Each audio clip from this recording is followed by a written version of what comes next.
안녕하십니까. 저는 생물을 가르치는 김교주입니다. 오늘은 생물 일면 기출 문제풀이 팀2의 두 번째 시간인데요. 제가 앞선 강의에서 팀2는 2개의 강의 정도로 올라갈 것 같다고 했는데 제가 강의를 촬영을 하다 보니까 아무래도 문제가 지금 7문제가 남았는데 그래서 아무래도 조금 4문제, 3문제 이런 식으로 끊어서 가는 게 좋지 않을까 생각이 들어서요. 팀2는 아마 3개의 영상으로 구성돼서 올라갈 것 같습니다. 이 점 참고해 주시기를 바라겠습니다. 그러면은 2012학년도 26번부터 풀이를 시작하도록 하겠습니다.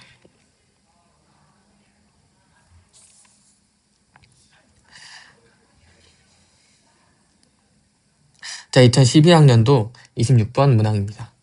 표는 트리펩티드, 알라닌, 아스파트산, 라이신을 구성하는 아미노산의 이온화 상수라고 나와 있습니다.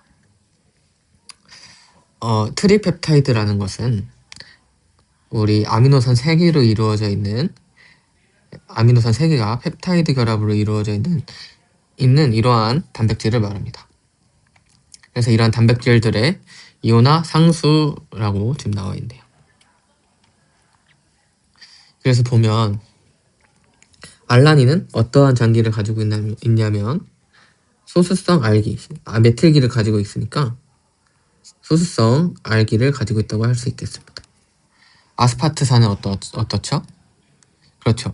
아스파트산은 베타카복실기라는 잔기를 가지고 있기 때문에, 그러니까 베타탄소의 카복실기 잔기를 가지고 있기 때문에 음전화 알기라고 할 수 있겠습니다. 그 다음 라이신은 입실론 아미노기의 알기를 갖고 있기 때문에 양전화 알기 NH3 플러스죠. 얘는 CO 마이너스가 될 수 있기 때문에 음전화 알기, 라이신은 NH3 플러스이기 때문에 양전화 알기입니다. 따라서 알라닌은 소수성 알기, 메틸기를 갖고 있기 때문에 이온화 상수가 없습니다. 이 점 참고해서 문제를 한번 풀어보도록 하겠습니다.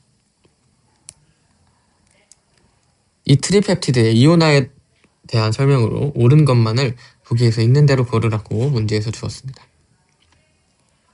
여기서 조건이 있는데요. 단, 트리펩티드는 알파 카르복실기와 알파 아미노기 간의 결합으로 만들어졌으며 각 작용기의 이온화 상수는 펩티드 결합 후에도 동일하게 유지된다라고 나와 있습니다. 이러한 조건이 왜 있냐라고 보면은 먼저 첫 번째 조건 먼저 볼까요?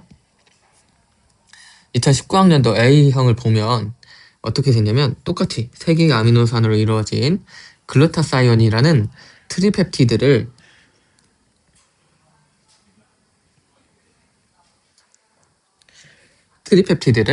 이렇게 똑같이 주었습니다. 하지만 이제 아미노산 3개의 종류가 다를 텐데요. 그래서 아미노산을 보면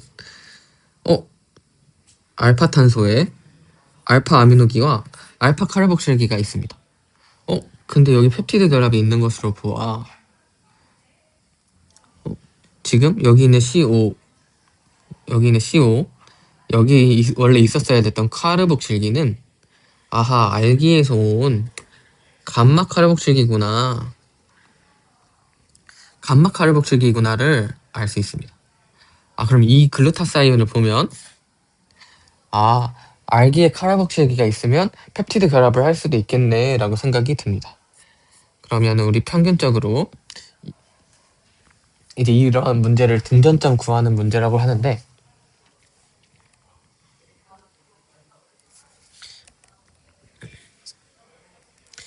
이러한 문제들을 풀 때 이온화 상수를 가지고 계산을 해야 되기 때문에 알짜 전화를 계산을 해야 되기 때문에 저렇게 결합이 되어 있으면 우리가 틀릴 가능성이 높기 때문에 이러한 조건을 주었다고 볼 수 있습니다. 그 다음 각 작용기의 이온화 상수는 펩티드 결합 후에 동일하게 유지된다는 우리 첫 번째 강의에서 팀2 첫 번째 강의에서 여기 주변 환경에 따라 변화가 가능하다는 이러한 조건 때문에 이러한 조건을 어떻게 보면은 맞춰주려고 이런 변화가 없다는 것을 알려주려고 조건을 준 것 같습니다. 그러면 등전점 구하기 문제를 이제 한번 해보도록 하겠습니다.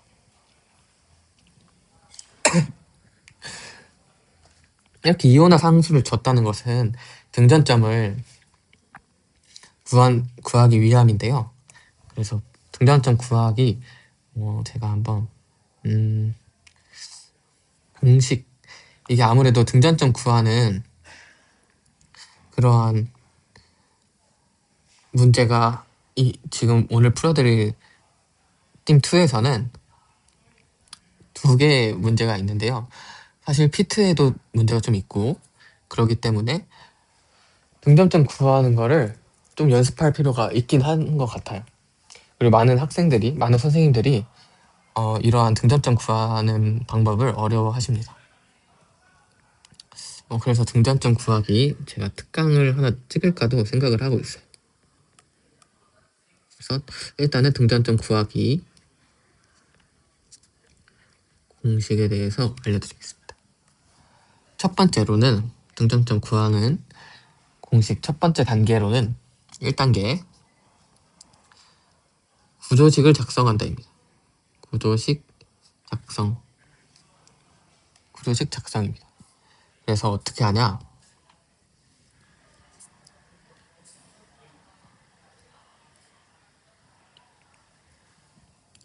먼저 알라닌이 있다고 했고요. 아스파트산이 있고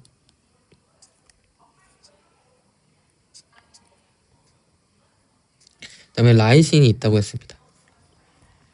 그럼 이렇게 잔기를 제외한 지금 아미노산을 다 써주었는데요. 여기서 이제 잔기를 써줄 건데 뿐만 아니라 지금 이 트리펩티드 양쪽에는 N말단과 C말단이 있겠죠. 그래서 N말단에도 써줍니다. NH3 플러스 그 다음에 COOH 이런 식으로 N말단과 C말단도 작성을 해줍니다. 그 다음 잔기를 작성을 해줘야 되는데요. 알라닌은 메틸기 있기 때문에 우리가 딱히 참고할 만한 잔기는 없습니다. 우리가 주의 깊게 봐야 될 잔기는 없다고 보면 되겠고요. 바로 아스파트산으로 넘어와서 베타 카르복실기 베타는 생략하고 그냥 카르복실기만 적어주겠습니다. 그 다음 라이신은 어떤 잔기를 가지고 있냐면 입실론 아미노기를 가지고 있어요. 그러면 라이신 아래에다가 입실론 아미노기 이렇게 적어주는 겁니다. 여기까지는 괜찮으신가요? 여기까지는 아마 잘 따라오고 계실 것이라 믿습니다. 그 다음에 두 번째 단계를 거쳐야 됩니다. 두 번째 단계는 이러한 이온화 값을 작성하는 겁니다. 그래서 이온화 상수 작성입니다. 이온화 상수 작성입니다. 이온화 상수 작성. 그래서 이온화 상수를 저는 개인적으로 이 잔기 아래다가 작성을 해주는 것을 선호합니다. 그래서 알라닌의 알파 아미노기이기 때문에 알라닌의 알파 아미노기인 9.9를 적어줍니다. 밑에다가 작게 9.9 이렇게 적어주는 거예요. 그 다음에 아스파트산의 카르복실기이기 때문에 3.9 이렇게 적어줍니다. 그 다음에 라이신의 입실론 아미노기이기 때문에 10.5를 적어줍니다.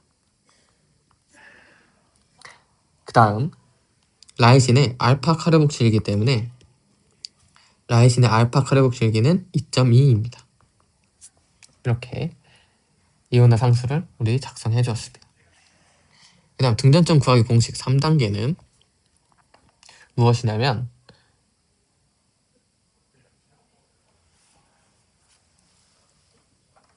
중전점 구하기 공식 3단계는 이제 pH 용액에 담궈봤다고 생각하고 알짜 전하를 구하는 것입니다. 알짜 전하 구하기입니다.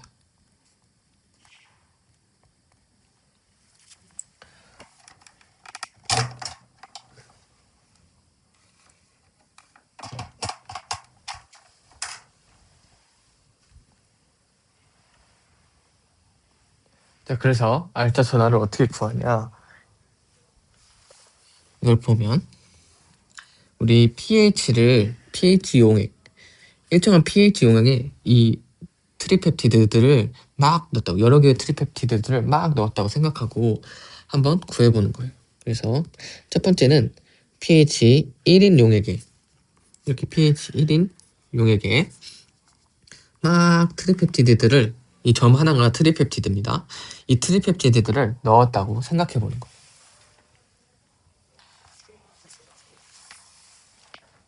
그렇게 해서 알짜 전하를 구해보는 겁니다. 그럼 pH 1인 용액에 보면 일단 우리 지금 그려놓은 이 구조식을 바탕으로 어떻게 될 거냐면, 이 잔기에, 이 용액에는 엄청나게 많은 H 플러스 이온의 농도가 엄청나게 높은 상태일 거니까 이 pH 1인 용액에서 모든 잔기에 다 H 플러스를 붙여줬을 겁니다.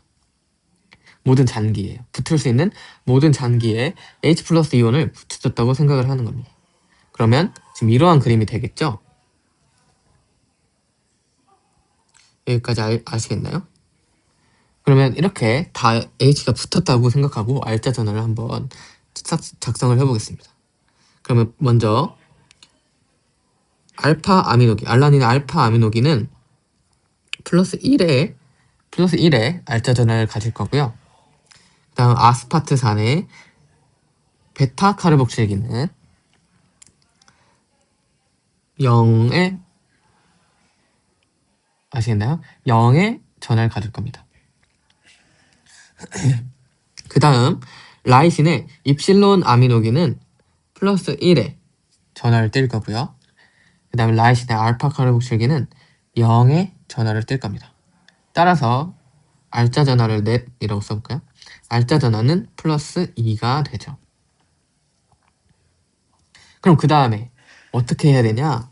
pH 2인 용액에, 3인 용액에, 4인 용액에 넣습니까? 라고 물어보면 그렇지 않습니다. 왜냐면 어떠한 변화가 되는 점을 찾아야지, 아니면은 그렇지 않으면 이 pH 1과 똑같은 효과를 보기 때문에 불필요한 행위를 반복한다고 볼 수 있겠죠. 여러분 등전점의 정확한 개념이 뭐였는지 기억이 나시나요? 그렇죠. 여러분들이 지금 잘 기억을 하시고 계신 것처럼 등전점이란 이 단백질의 알짜 전하가 0일 때의 pH 용액의 pH 값을 말합니다.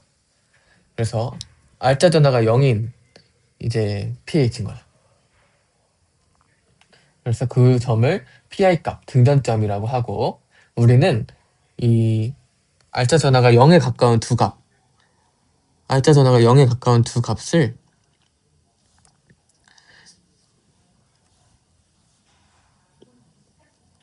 평균 내서 구합니다. 그래서 알짜 전하가 0일 때의 pH 값이다 라고 생각하시면 되겠습니다. 그러면 다음은 어떤 pH 용액에 넣었다고 생각해야 되냐? 2가 아니라 여기 pK 값에 해당하는 값들을 그 작은 순서에서부터 큰 순서대로 나열해서 쭉 써줘야 합니다. 그래서 pH 2.29, 그 다음은 pH 3.99, 그 다음 pH 9.99, pH 9.9죠. 그 다음은 pH 10.5에다가 이렇게 넣어줘서 구해야 합니다. 그래서 알짜 전하가 0에 가까운 어떤 두 값을 평균 내서 그 pH 값을 pK 값을 평균 내서 구하는 것이 이제 pI 값이라고 보면 되겠습니다. 그럼 pH 2.2일 때의 값을 한번 보겠습니다. 알짜 전화를 한번 구해보겠습니다. pH 2.2일 때의 값을 보면 이제 이 라이신의 알파 카르복실기가 pH 2.2일 텐데, 먼저 알라닌의 알파 아미노기부터 볼까요? pH 2.2가 알라닌의 알파 아미노기의 pK 값보다 훨씬 작습니다. 그렇기 때문에 이 용액에 있는 모든 H 플러스 이온들이 다 알라닌의 NH3 플러스를 구성하게 할 겁니다. 그렇기 때문에 여전히 플러스 1의 전하를 띄고, 그 다음 아스파트산의 베타카르복실기 역시 pK 값이 지금 용액의 pH 값보다 큽니다. 지금 pK 값이 3.9로 2.2보다 크기 때문에 이 pH 용액한테 H 플러스를 받을 수밖에 없어요. 그래서 우리는 전하가 0이라는 것을 또 알 수 있습니다. 왜냐하면 COOH 형태로 있을 거니까요. 그 다음 10.5의 pK 값을 가지는 라이신의 입실론 아미노기 역시 여기 알라닌 알파 아미노기처럼 플러스 1 H 플러스 이온을 받아서 NH3 상태로 존재할 겁니다. 그렇기 때문에 플러스 1이라고 볼 수 있겠고, 그다음 여기가 중요해요. pH 2.2인 용액에 pK 값이 2.2인 COOH 잔기를 들어가면 어떻게 되냐? 반절은 용액한테 이 COOH 중에서 COOH는 이쪽 용액한테 H 플러스 이온을 주려고 할 거고요. 이 용액 역시 이 COH 잔기한테 H를 주려고 할 겁니다. CO 마이너스 이 카복실기 잔기한테 H를 주려고 할 거예요. H 플러스를 주려고 할 겁니다. 그러면 어떻게 되냐? 반절은 COOH의 형태로 있게 되고요. 그다음에 반절은 COO-의 형태로 있게 됩니다. 그러면 반절은 전하가 0, 반절은 전하가 마이너스 1인 상태니까 우리 어떻게 써주면 좋겠냐면 마이너스 1분의 1 이렇게 써주면 좋을 것 같아요. 그쵸? 반절은 0인 전하, 반절은 마이너스 1인 전하를 갖고 있으니까 우리 마이너스 2분의 1인 전하라고 써주면 좋을 것 같습니다. 그럼 알짜 전하는 플러스 1 더하기 플러스 1 마이너스 2분의 1이니까 플러스 2분의 3 이렇게 적어줄 수 있겠네요. 아시겠나요?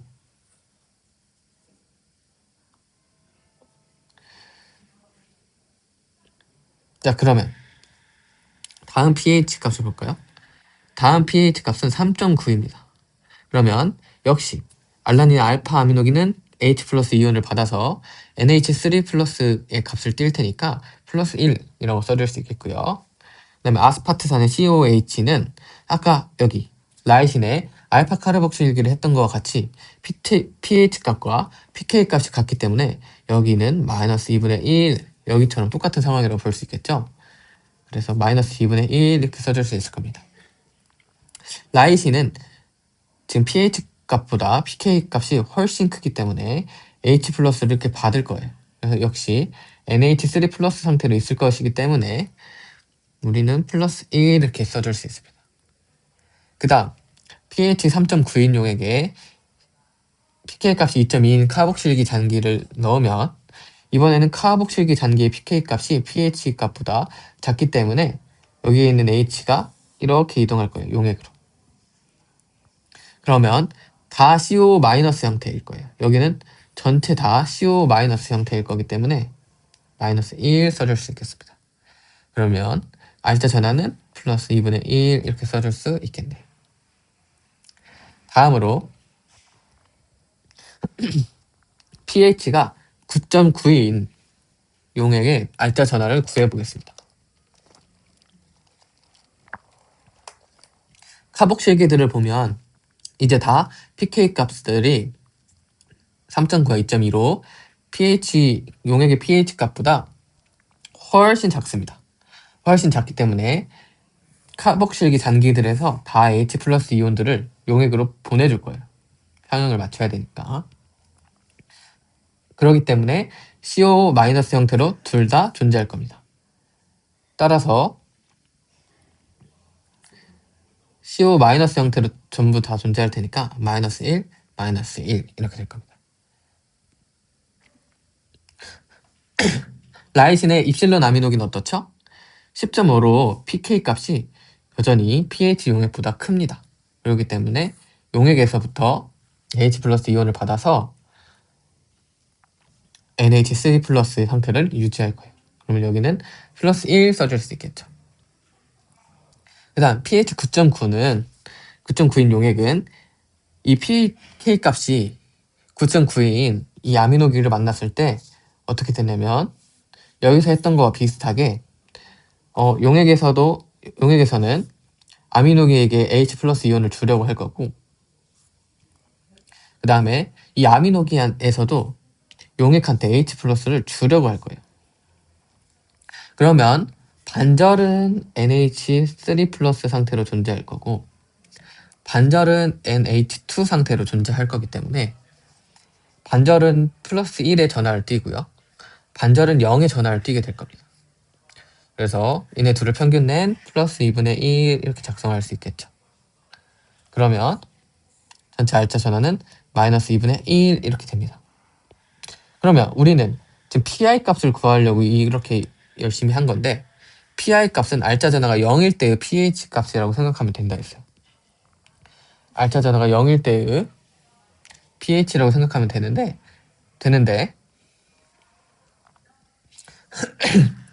오늘 영상을 계속 찍다 보니까 삑사리가 계속 나는 점 양해 부탁드립니다. 그래서 여기 이렇게 플러스 2분의 1과 마이너스 2분의 1의 알짜 전하가 구해졌잖아요. 그러면 플러스 2분의 1에서 이렇게 지나서 0을 거쳐서 마이너스 2분의 1까지 이렇게 왔을 거 아니에요?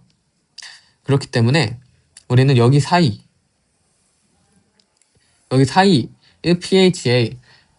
pH에 알짜 전하가 0을 되도록 만드는 pH 값이 여기 있다고 생각할 수 있습니다. 그게 바로 PI 값이고요. 등전점 값이고요. 그러면 우리 알짜 전하를 평균 내면 0이니까 여기 똑같이 평균 내서 PI 값을 구할 수 있습니다. 따라서 우리는 똑같이 pH 3.9와 9.9를 평균 낸 PI 값은 6.9가 되겠네요. 6.9가 이제 PI 값임을 구할 수 있었습니다. 그럼 선제로 돌아와 볼까요? 보기로 보면 pH 6.9인 수용액에서 알짜 전하가 0이다 라고 했습니다. pH가 6.9인 수용액에서 알짜 전하는 0이죠. 알짜 전하가 0일 때의 pH를 PI 값이라고 했는데 PI 값이 6.9니까 pH가 6.9인 수용액에서는 알짜 전하가 0일 겁니다. pH 3.5인 수용액이라고 했습니다. pH 3.5인 수용액은 이 사이에 있겠네요. 근데 이 사이에 있는 두 개의 가운데는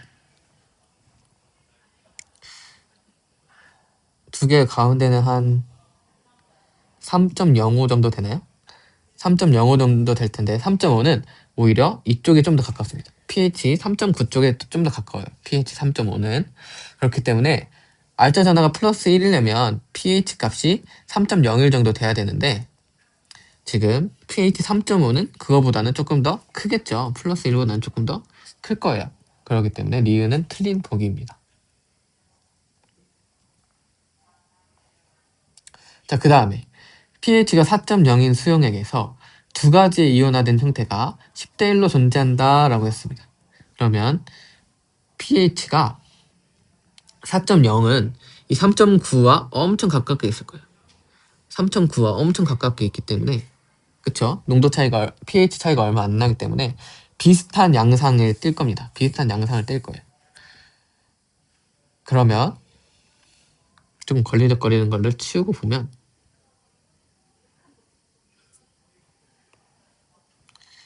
걸리적거리는 걸 좀 치워서 보겠습니다.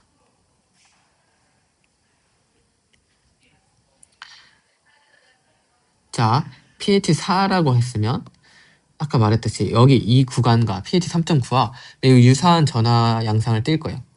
그래서 우리가 주의 깊게 봐야 될 것은 pH 4.0에서도 여기는 계속 플러스 1일 거고 여기는 계속 플러스 1일 거고 여기는 계속 마이너스 1일 거예요. 근데 여기가 이제 아까는 정확하게 반반이었는데 이제는 4.0으로 가면 조금 한쪽이 치우치겠죠. 한쪽이 조금 더 치우칠 겁니다. 왜냐? pH 4는 3.9보다는 pH 값이 크기 때문에 여기서 이렇게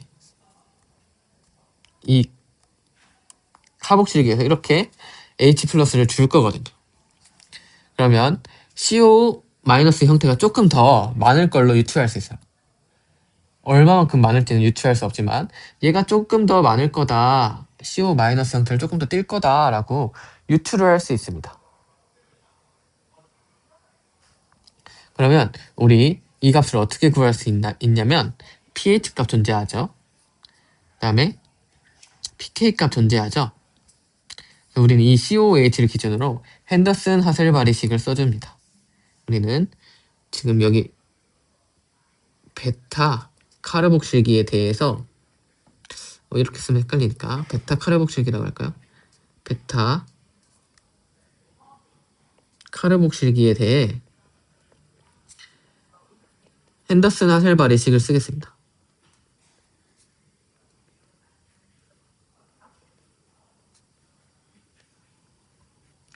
핸더슨 하셀바리식은 pH는 pKa 더하기 로그의 HA의 농도 분의 A 마이너의 농도였죠. A 마이너의 농도였습니다. 그럼 똑같이 적어주면 돼요. pH가 4.0이라고 했었고 카르복실기의 이온화 상수 pK 값은 3.9였습니다.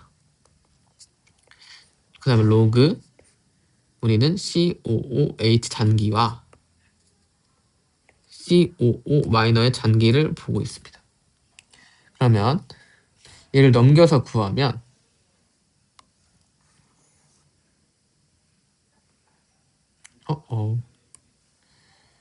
여기 넘겨서 구하면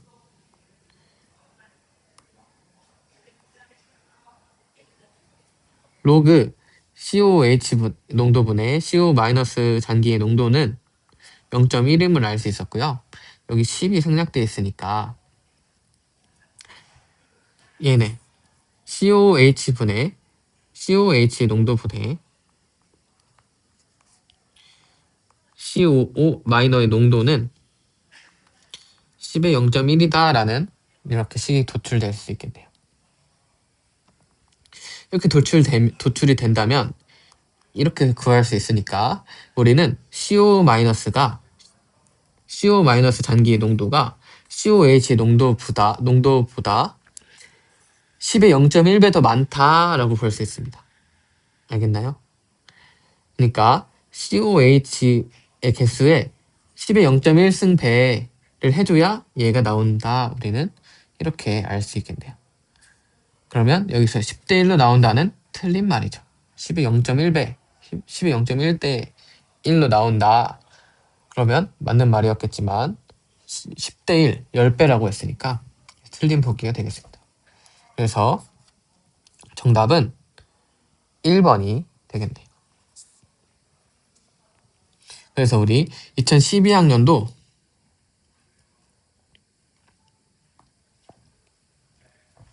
26번 문항은 여기까지 풀이해보도록 하겠습니다.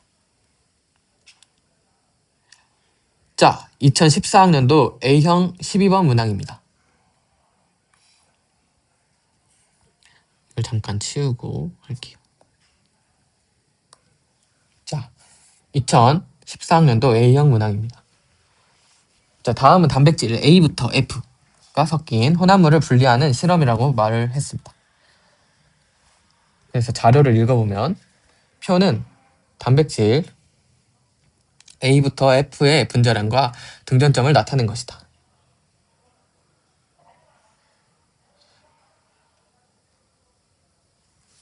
자, 그래서 분자량과 등전점을 나타냈다고 했습니다. 모든 단백질은 단량체라고 했네요. 그 다음에 보면 A부터 F의 분자량과 등전점 이렇게 표로 주어져 있네요. 그럼 실험법을 볼까요? 실험을 보면 가는 양이온 교환이라고 했습니다. 교환, 우리 저번 강의에서도 말을 했었는데, 양이온 교환 크로마토그래피를 이용하면 지워져 있네요. 양이온 교환 크로마토그래피를 이용하면 어떻게 되냐면, 우리 어떤 전하가 먼저 용출됐죠? 크로마토그래피 관에 음이온 수지가 들어가 있기 때문에 음전하가 먼저 용출됐습니다.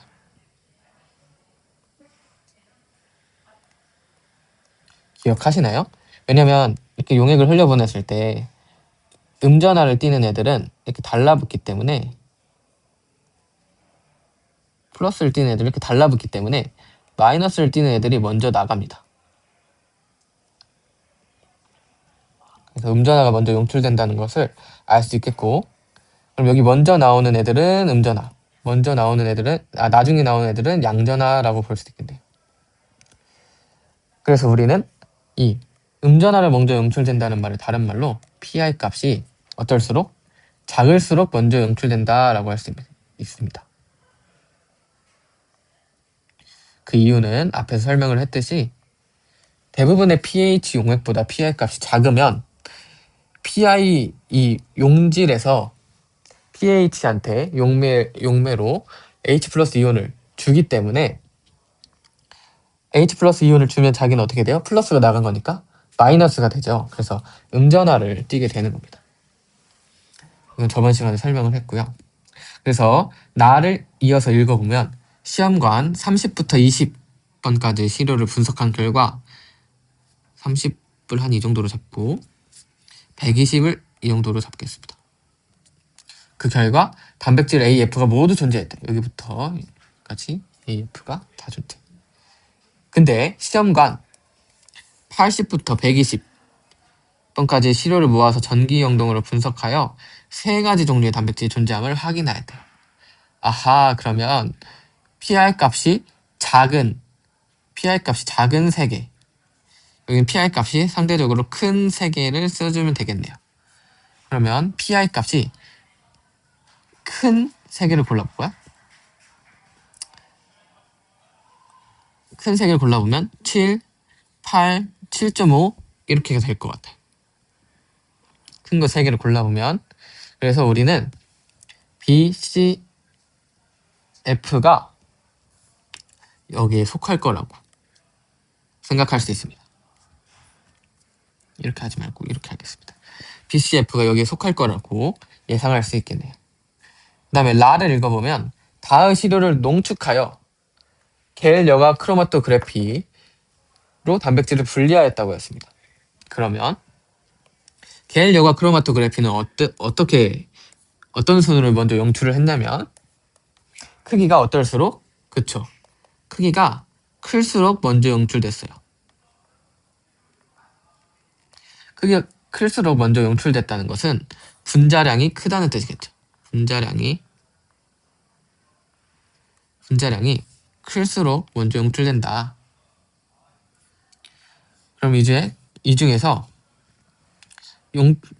라의 단백질 3가지를 AF 중에서 찾아 용출되는 순서대로 쓰라고 했으니까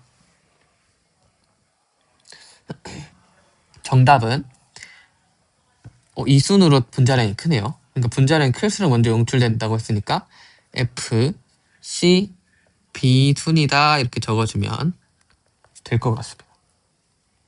그냥 문제를 따라서 이렇게 천천히 따라가다 보니까 문제가 저절로 풀리는 그러한 문제였네요.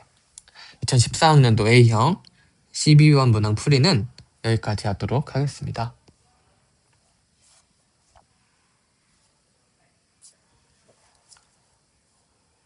자, 2015학년도 A형 6번 문항입니다.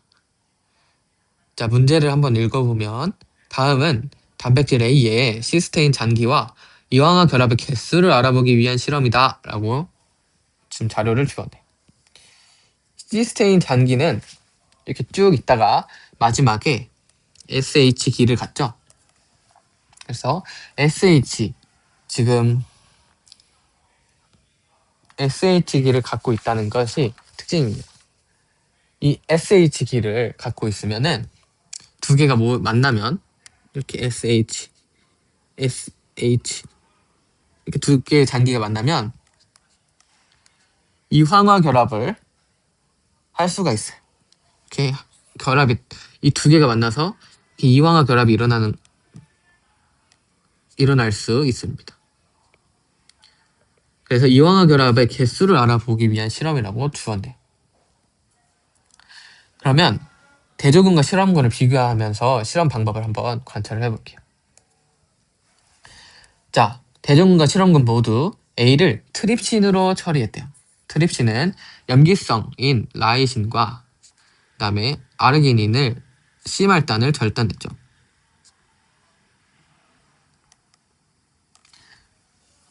그런 효소였습니다. 트립신은 C말단을 절단합니다. 따라서 이렇게 됐으면 A가 여러 조각으로 변했겠네요. 여러 조각이 되었습니다. 이러한 조각들을 1차 전기영동하여 분자량에 따라서 분리했습니다. 그래서 분자량에 따라 분리를 한 다음에 비오틴을 처리하여 시스테인의 자유 SH 이황화 결합을 안 한 시스테인 중에서 시스테인 중에서 SH기를 통해서 이황화 결합을 한 애도 있고 이황화 결합을 못해서 SH기만 떡하니 주변에 SH기가 없으면 얘가 아무리 있어도 이황화 결합을 형성하지 못하잖아요. 주변에 짝꿍이 있어야 연애를 하지 짝꿍이 없으면 연애를 못하듯이 얘는 지금 연애가 없는 상태로 있는 애를 자유 SH기라고 합니다. 그럼 여기에다가 BOT를 붙였대요. B 이렇게 생각하시면 됩니다. BOT를 붙였답니다. 그 다음 순서 Performing Exceed는 과포름산이라는 거예요. 과포름산은 강력한 산화제로서 이황화 결합을 파괴해버립니다. 그리고 파괴하고 다시 얘네끼리 붙지를 못해요. 그래서 과포름산을 하면 다시 결합될 위험이 적기 때문에 후처리 같은 걸 안 해도 됩니다. 그래서 이황화 결합을 파괴합니다. 이황화 결합을 파괴하면 원래 이렇게 돼 있던 이황화 결합이 파괴돼서 이렇게 SH기로 두 개로 한마디로 연인을 강제로 헤어지게 시킨 거죠. 자, 그러면 1차 전기영동 방향을 수직 방향으로 2차 전기영동하여 분자량에 따라 분리합니다. 분자량에 따라 또 한 번 더 분리를 했습니다. 그 다음 염색하여 펩타이드 조각을 확인한다 라고 했네요. 그러면 보겠습니다. 이 대조군이고 실험군이에요. 그럼 여기는 이황화 결합이 있죠. 이황화 결합이 있습니다.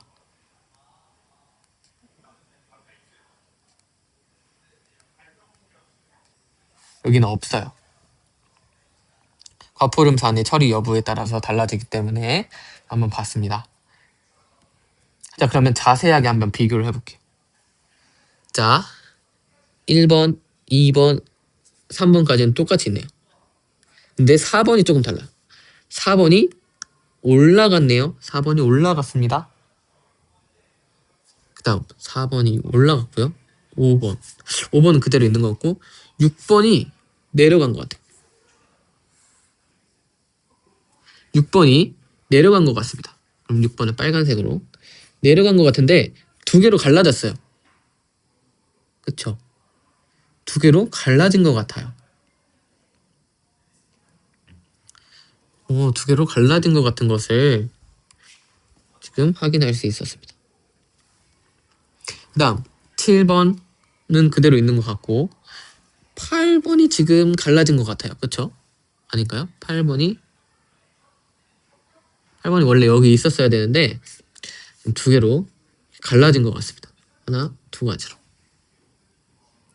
그 다음 9번은 있고 10번도 있고 11번이 살짝 떴네요. 11번이 살짝 뜨고 12번 그대로 있습니다.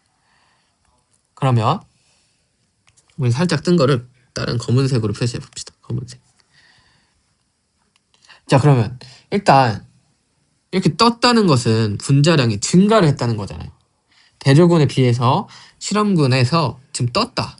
지금 2차 전기운동 방향 이 방향인데 지금 위로 올라가 있다. 얘보다 얘가 위로 올라가 있다는 것은 분자량이 증가했다는 겁니다. 이 검정색 화살표는 분자량이 증가했다는 거예요. 그럼 우리 지금 변화가 된 요인이 비오틴 붙여준 거 아니면 과포름산일 때 분자량이 증가하려면 얘는 갈라진 거겠죠. 갈라졌으니까 분자량이 증가했다고 못 보겠고, 아, 비오틴 무게만큼, 비오틴의 분자량만큼 증가했다 이렇게 볼 수 있겠네요. 그래서 얘는 비오틴을 붙여준 만큼 증가한 거고, 따라서 자유 SH기라고 볼 수 있겠네요. 그럼 자유 SH기가 2개였던 겁니다.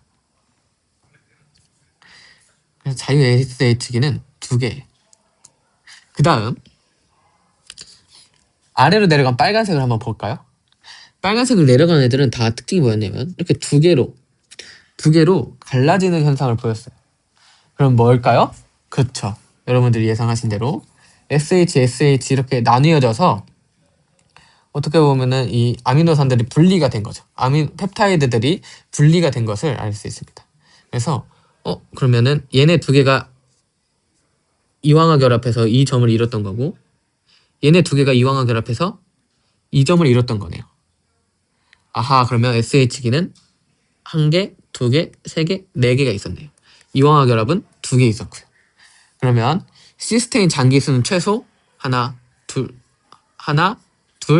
4개 더하면 6개죠. 여기 2개, 여기 4개니까 6개입니다. SH기는 최소 6개고 이황화 결합수는 얘네 2개가 합쳐져서 결합 하나, 얘네 2개가 결합해서 여기 결합 하나, 얘네 2개가 결합해서 여기 결합 하나 생겼던 거니까 2개입니다. 그래서 답안은 어떻게 작성하면 되나? 기억은 6, 니은은 2이다. 이렇게 작성해 주시면 될 것 같아요. 아마 채점은 1개, 1개에서 2점이겠죠. 네. 자, 그러면 2015학년도 A형의 6번 문항은 여기까지 풀이해 보도록 하겠습니다.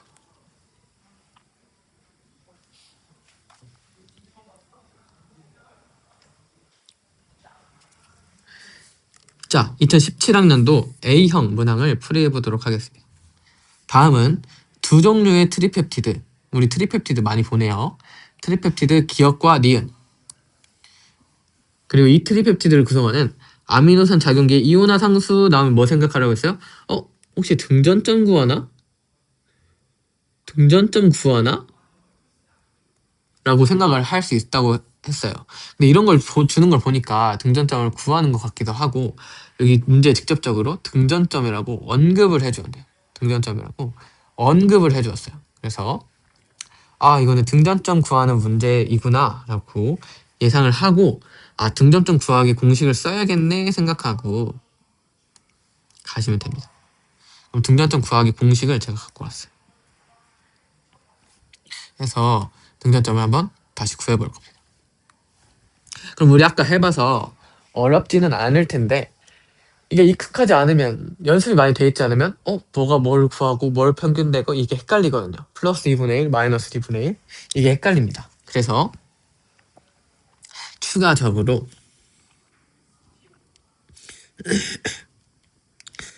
한 번 더 문제를 풀어보는 시간을 가지면 좋을 것 같아요. 복습을 하실 때. 그래서 첫 번째는 어떻게 해야 한다고 했냐면 구조식을 작성해야 한다고 했습니다. 그래서 기억과 니은의 등전점을 각각 소수점 아래 세트짜리까지 구하라고 했으니까 등전점을 먼저 구해볼게요. 자, 우리 실제 문제 풀 때 여기 아래다가 바로 풀어도 됩니다. 여러분들이 깔끔하게 답만 도출해서 여기다가 쓰면 그 답안지, 그 문제지와 답안지가 있잖아요. 그 중에서 답안지에다가 이제 작성을 하면 되는 거기 때문에 여기다가 풀어도 되고, 혹시 옆에 공간이 이렇게 남으면 이 공간에다가 쓰셔도 돼요. 그러니까 우리 실전에서도 막 공간이 부족해서 어버버 하실 필요 없습니다. 아니면 여백, 문제지 여백에다가 놓고 풀으셔도 되니까 막 너무 공간을 걱정하지는 않으셔도 좋을 것 같아요. 그러면 기억부터 해볼게요. 기억부터 트리펩티드라고 했으니까 한번 볼게요. 여기는 N말단과 C말단을 작성해서 줬네요. 아, 편하다 이렇게 생각하시면 되겠습니다. 라이신, 아이고 죄송합니다. 라이신, 그 다음에 스레오닌의 카복실기. 여기는 CO-라고 했는데 우리는 보통 공식을 사용할 때 pH 1일 때부터 했어요.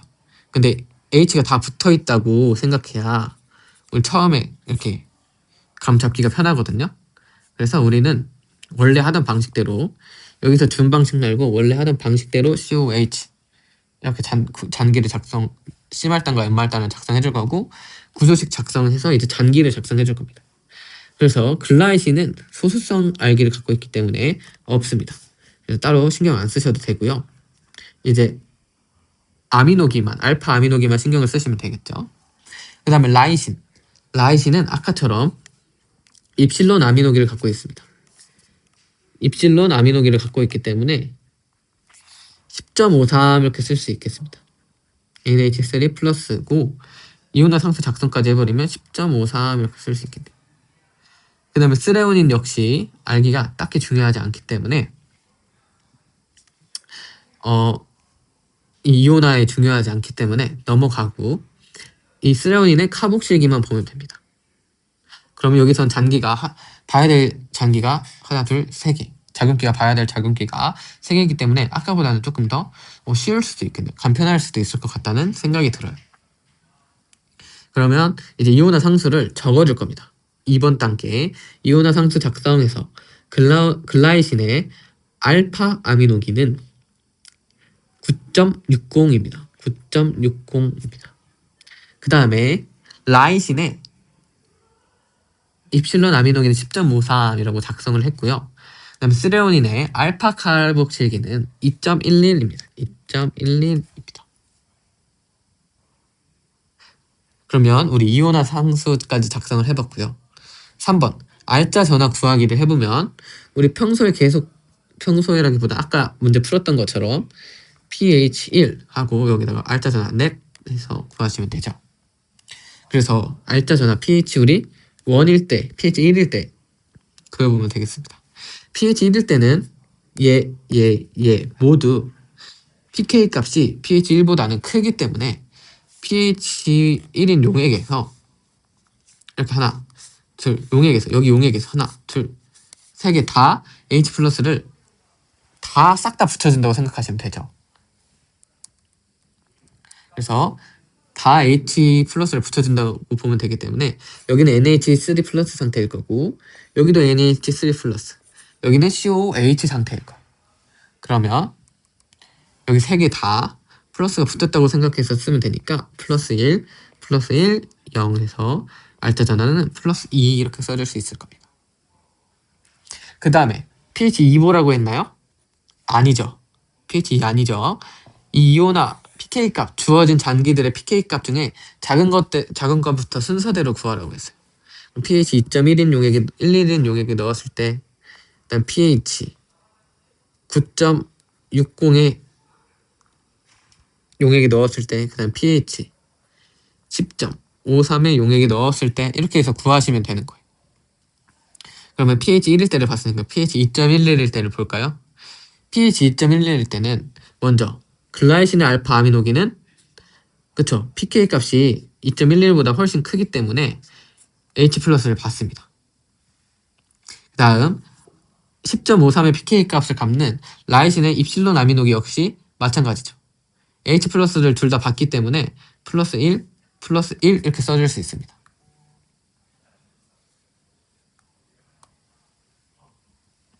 아시겠나요? 그 다음에 이제 여기가 중요한데 pH 2.12라고 pK 값이 2.11라고 같잖아요. pH 값과 pK 값이 같습니다.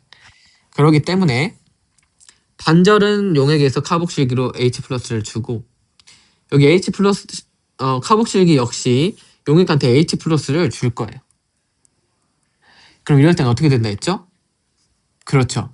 반절은 COO- 상태일 거고, 반절은 다시 한번 쓰겠습니다. 반절은 COO- 상태일 거고, 반절은 잔기가 COOH 상태일 거니까 마이너스 1의 전하를 띠는 상태와 0의 전하를 띠는 상태가 각각 반반씩 있을 거기 때문에 우리 마이너스 2분의 1 이렇게 써주기로 했어요. 그러면 플러스 2 더하기 마이너스 2분의 1은 그렇죠. 플러스 2분의 3이 됩니다. 그 다음 pH가 9.60인 용액에 이 아미노산을 넣었다고 생각을 하겠습니다. 그러면 어떻게 될까요?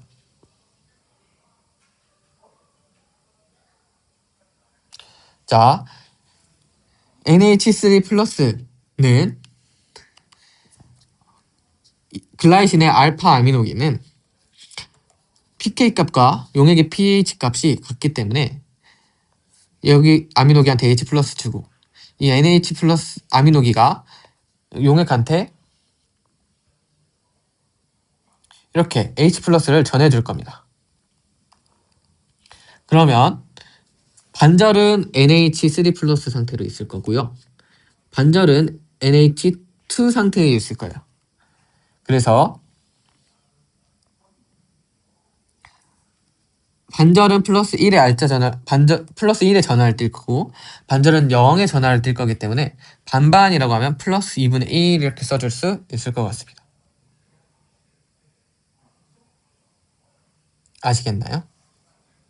그 다음 라이신은 이 pH 값보다 pK 값이 크기 때문에 pK 값이 훨씬 크기 때문에 훨씬까지는 아니고 뭐 약간 크기 때문에 NH3 플러스 상태로 존재할 거니까 플러스 1 이렇게 써줄 수 있겠고요. 그 다음에 2.12는 pK 값이 2.11인 것은 9.60의 pH 값보다 훨씬 작기 때문에 얘는 마이너스 1. 왜죠? 그렇죠. 여기 카복실기가 pH 용액한테 계속 pH가 9.60 용액한테 계속 H 플러스를 줄 거기 때문에 얘는 모든 펩타이드가 다 CO 마이너스, 여기가 CO 마이너스 상태일 거예요. 그래서 마이너스 1일 겁니다. 그래서 평균을 내보면 알짜 전하는 플러스 2분의 1임을 구할 수 있죠.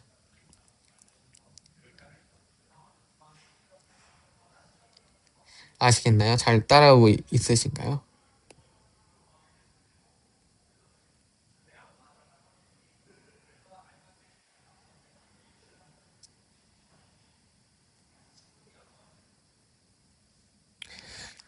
자, 그 다음 마지막 pH가 10.53일 때를 한번 보겠습니다. pH가 10.53일 때는 지금 좀 지저분하니까 다시 지우고 넘어갈게요. pH가 10.53일 때는 우리 9.60인 pK 값을 가지는 글라이신의 알파 아미노기는 pK 값이 작기 때문에 여기서 이렇게 H를 주려고 할 겁니다. 그쵸? 여기서 이렇게 H 플러스를 주려고 할 거예요. 그러면 여기는 NH2가 돼서 0이 되겠죠. 그쵸? 여기 모든 아미노기가 다 이 용액한테 H 플러스를 줘서 NH2 상태로 있을 거니까 이 상태로만 전체 다 있을 거니까 여기는 0이 될 겁니다. 그 다음에 이 10.53의 pK 값을 갖는 이 입실론 아미노기, 라이신의 입실론 아미노기는 아까 여기서와 똑같습니다. 이 아미노기도 용액한테 H 플러스를 주려고 하고 이 용액도 아미노기한테 H 플러스를 주려고 하기 때문에 1분은 NH3 플러스인 상태, 1분은 NH2인 상태로 존재할 겁니다. 따라서 플러스 1인 잔기를 가지고 있는 아미노기를 가지고 있는 펩티드가 반절이 있을 거고요. 전하가 0인 NH2 이렇게 NH2를 갖고 있어서 전하가 0인 라이신 잔기를 갖고 있는 그러한 펩티드가 반절이 있을 겁니다. 따라서 우리는 평균 내서 플러스 2분의 1 이렇게 써주기로 했고요. 그 다음에 여기 카르복실기의 pK 값이 2.11인데 10.53의 pH 값보다 훨씬 작기 때문에 여기 용액으로 H 플러스를 막 엄청 보내줄 겁니다. 그래서 모든 CO, 카복실기가 다 CO 마이너스 상태일 거예요. 그렇기 때문에 여기 마이너스 1 이렇게 써줄 수 있겠네요. 그러면 다 더한 알짜 전하는 마이너스 2분의 1이 될 겁니다.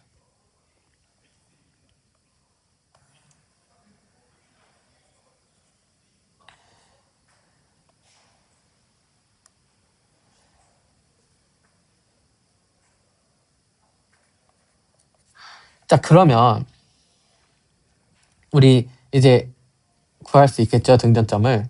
플러스 2분의 1에서 0을 지나서 마이너스 2분의 1이 와야 되니까, 그래서 여기 사이 이 두 개의 pH 값의 평균 값이 pI 값임을 우리는 알 수 있습니다.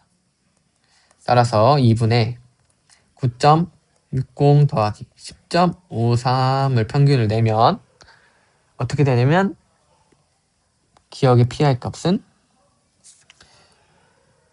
10.065 이렇게 되네요. 따라서 기억의 pI 값은 10.065 이렇게 나왔습니다.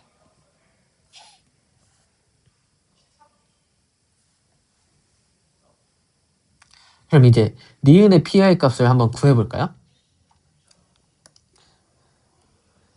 니은의 pI 값을 한번 구해보겠습니다. 우리 기억했던 거는 잠깐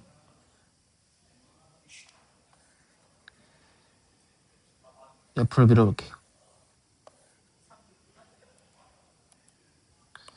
기억했던 거는 잠깐 옆으로 밀어보고요.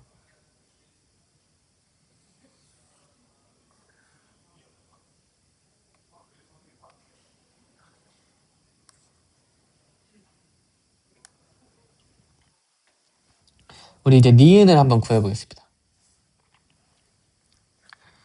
니은을 한번 구해보면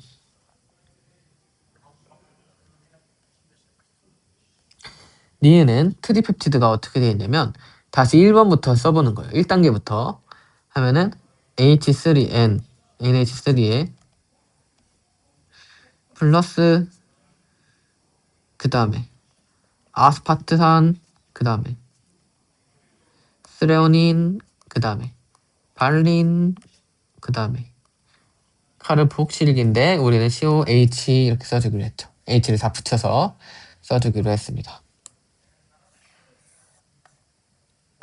그러면 얘를 구조식 작성을 해줘야겠죠. 이제 잔기를 붙여줘야 되니까 아스파트산은 입실론이 아니라 베타 카르복실기를 아까 가지고 있었고요. 여기 써있는 것처럼 3.65의 pK 값을 가지고 있었대요. 그 다음 스레온이는 건너뛰어도 되고 발린 역시 건너뛰어도 됩니다. 그럼 우리 이렇게 해서만 구하면 될 것 같아요. 맞나요? 우리 아마 이렇게 해서만 구하면 될 것 같습니다.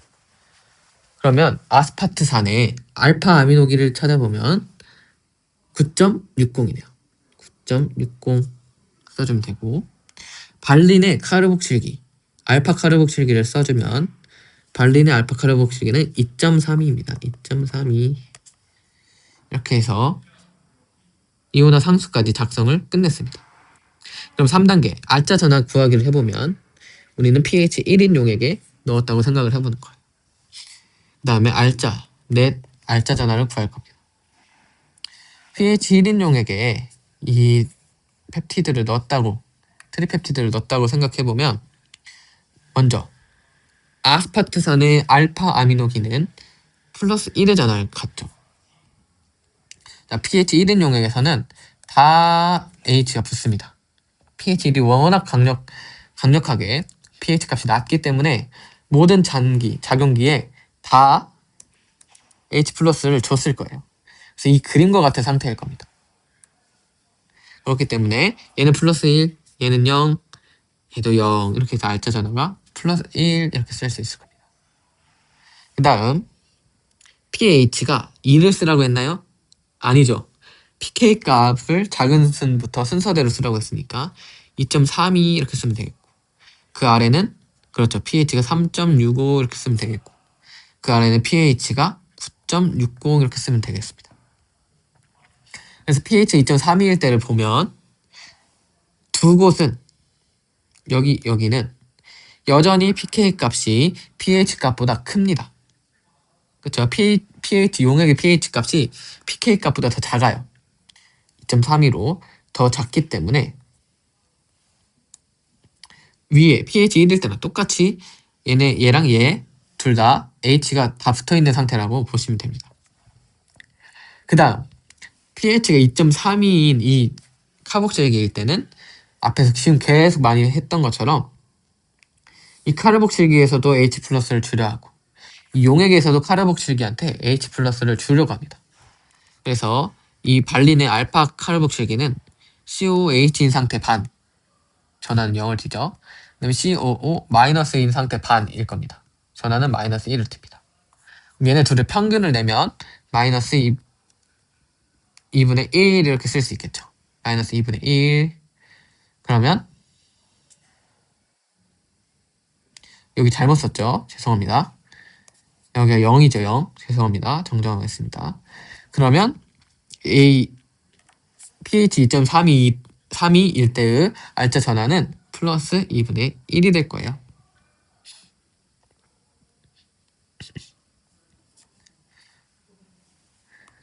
자, 그 다음에 pH가 3.65일 때를 보겠습니다. pH가 3.65일 때는 똑같이 아스파트산의 알파 아미노기는 H 플러스를 받아서 NH3 플러스 상태일 거예요. 그래서 여기는 플러스 1이다 이렇게 쓸 수 있고요. 아스파트산의 베타 카르복실기는 아까 발린의 알파 카르복실기 했던 것처럼 용액한테 H 플러스를 주려고 할 거고 용액에서도 카르복실기한테 H 플러스를 주려고 할 겁니다. 그래서 이 상태와 똑같이 반절은 카르복실기 COH의 카르복실기를 가지고 있고 반절은 CO 마이너스의 카르복실기를 갖고 있으니까 둘의 평균을 내면 마이너스 2분의 1일 거예요.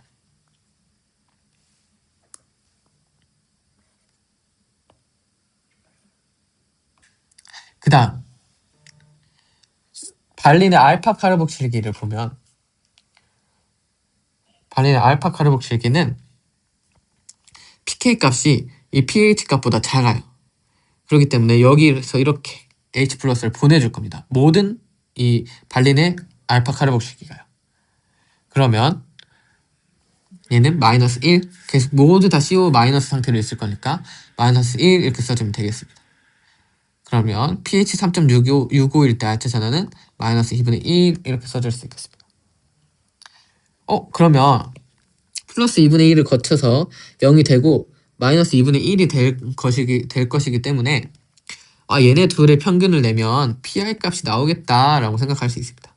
이 pH 9.60일 때는 굳이 해볼 필요가 없겠죠. 그러면 작성을 해볼까요?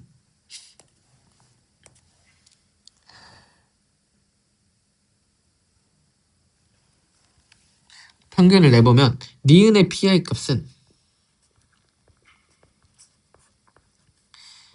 2분의 2.32 더하기 3.65를 소수점 셋째 자리까지 써보면 2.985 이렇게 나옵니다. 2.985 이렇게 나왔습니다. 아하, 그러면 지금 니은까지 우리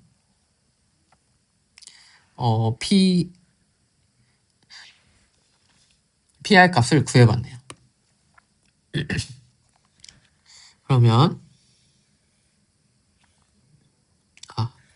이렇게 구한 것들은 작게 만들어서 아래에다가 두겠습니다. 저는 참 공간이 없기 때문에.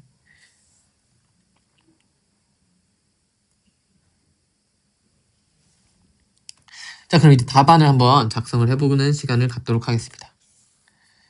자, 등전점 구하기 두 번째 문제였는데 작성 방법에 따라 서술하시오 4점짜리 문제네요. 이온화 상수는 결합부에도 동일하게 유지된다는 조건. 아까 여기서 있었던 조건이랑 똑같죠? 그러면 한번 답안 작성을 해보겠습니다. 자, 기억과 니은의 등전점을 소수점 셋째 자리까지 작성할 것. 자, 보면 기억의 등전점은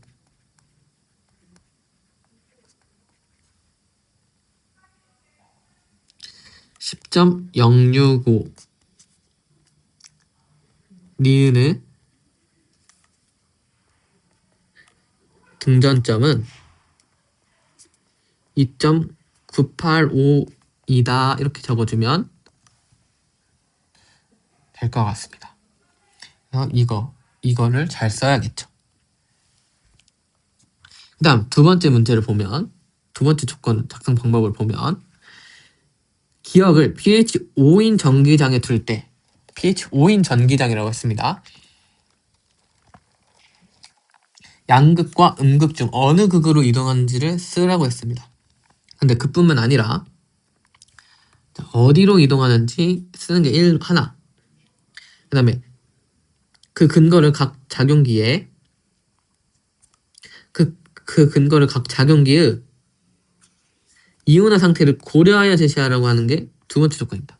근데 기억의 작용기가 뭐 있었죠? 하나, 둘, 세 개 있습니다. 이 각각 세 개의 작용기까지 고려를 해줘야 되는 거죠.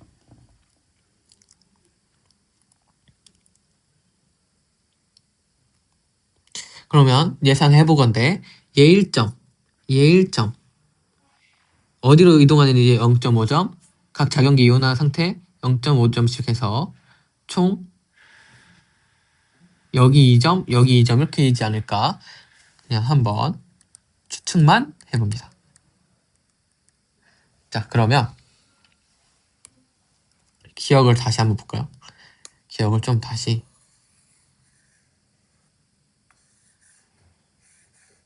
확대해서 보겠습니다.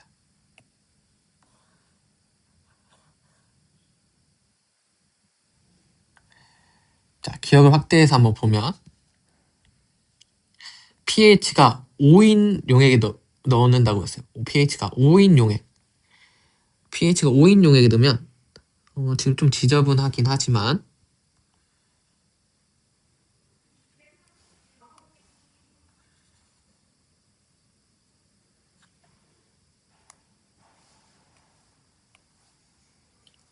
pH가 5인 용액은 이 라인일 거예요. 여기 안에 들어있는 거예요. 그쵸? 여기 안에 들어있으면 pK 값이 알차 전하가 아무래도 양값이겠죠. 플러스 2분의 3과 플러스 2분의 1 사이니까 아무래도 양값의 pH 알짜 전환을 가지고 있을 거예요. 그렇기 때문에 양값의 양전환을 띈다고 볼 수 있겠죠. 양전환을 띠는 이 트리펩티드를 전기장에 두면 양값을 뜨니까 어디로 가겠어요? 그렇죠. 음극 쪽으로 이동하게 되겠죠. 따라서 기억을 pH 5의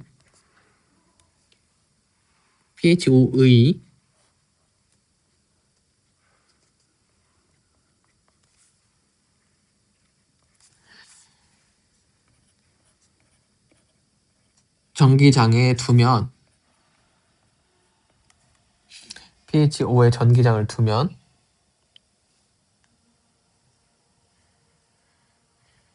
음극으로 이동한다.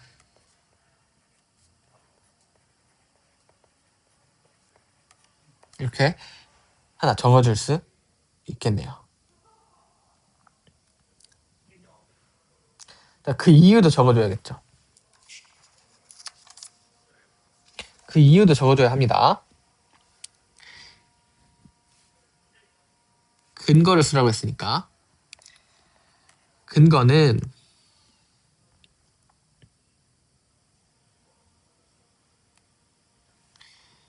pH 5 pH5에서 이 트리펩티드 기억은 이제 작은키를 써줘야죠. pH가 5라고 했으면 글라이신의 알파 아미노기가 그렇죠. 글라이신의 알파 아미노기가 NH3 상태로 존재하겠죠. 그렇죠. H 플러스가 여기로 갈 거 아니에요. 라이신 역시 NH3 플러스 상태로 존재할 거고 지금 COOH는 그쵸. 얘가 pK 값이 2.11로 더 작기 때문에 여기 반대로 H 플러스를 줄 거예요. 얘는 CO 마이너스 상태로 있을 거라고 예상할 수 있겠네요. 그럼 이 예상한 바대로 작성을 해주면 글라이신의 알파 아미노기가 NH3 플러스 상태로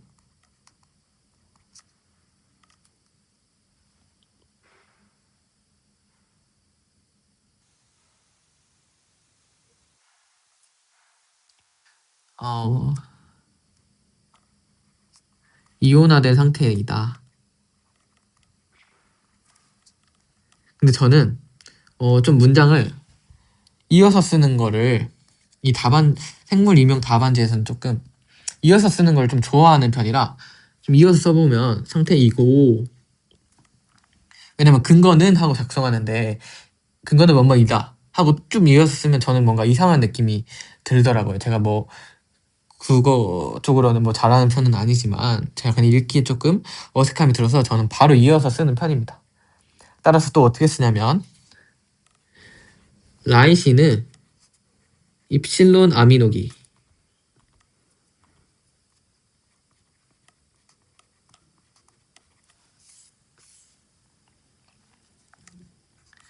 NH3 플러스 상태로 이온화된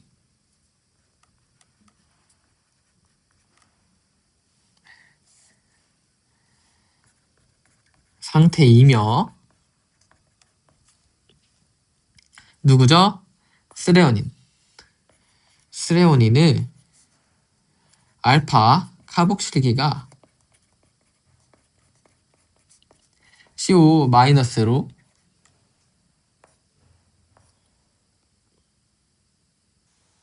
이온화된 상태이기 때문이다.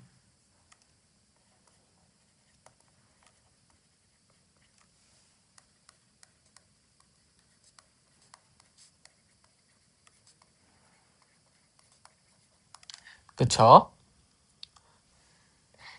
따라서 기억의 알짜 전화가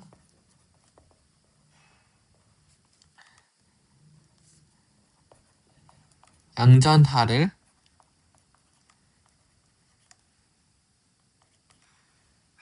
띄기 때문이다.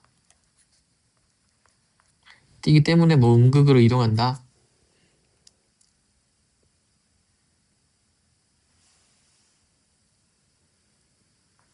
이렇게 쓰면 될 것 같습니다.